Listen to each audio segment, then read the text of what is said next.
Ons sit nou al ure hier, terwyl die radio draai.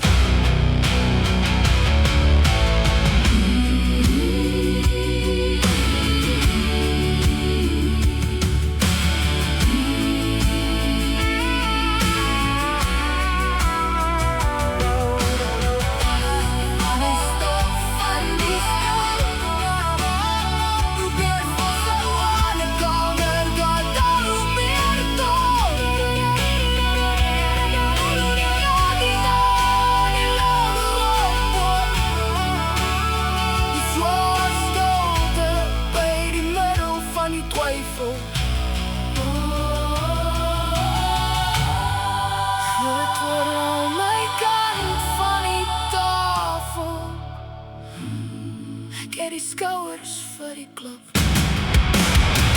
Laat ek 'n minuut lang saam met jou daar in sand. Laat die water ons ondertoe trek met die gety. Ek gaan nie probeer om die breek op die grens te fix nie. Ek stap net deur die wrakstukke na jou kant toe. Jy hoef nie vandag die kou alleen te dra nie. Ek laat dit nogal graag my warmte wegspoel. Die maatsoort skuif gewelddadig van 'n stadige veer voor na 'n drywende 6-8 massiewe neerlaagse akkapeure neemoor. Vergeesel net deur swaar ritmiese voetstamp en handeklap wat die eensame emosionele las in 'n kragtige gemeenskaplike uitdrywing verander. Die las is swaar soos lood. Sit dit neer op my moe kop.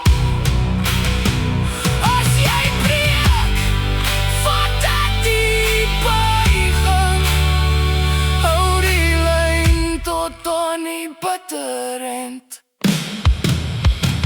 Laat ek 'n minuut lang saam met jou daar in sink. Laat die water ons ondertoe trek met die gety. Ek gaan nie probeer om die breek of die grens te fix nie. Ek stap net deur die wrakstukke na jou kant toe. Jy hoef nie vandag die kou alleen te dra nie. Ek laat dit nogal graag my warmte wegspoel. Ek het die skouers vir die klip. Maak die Afrikaans meer natuurlijk en minder letterlik. Gee die refrein sterker, simbader taal. Maak die brug meer kerkkooragtig. Verskerp die beeld van die trekpad en modern versien. Maak die outro korter en meer broos. Werk die breë refrein harder na die kort. Vervang enige wanneer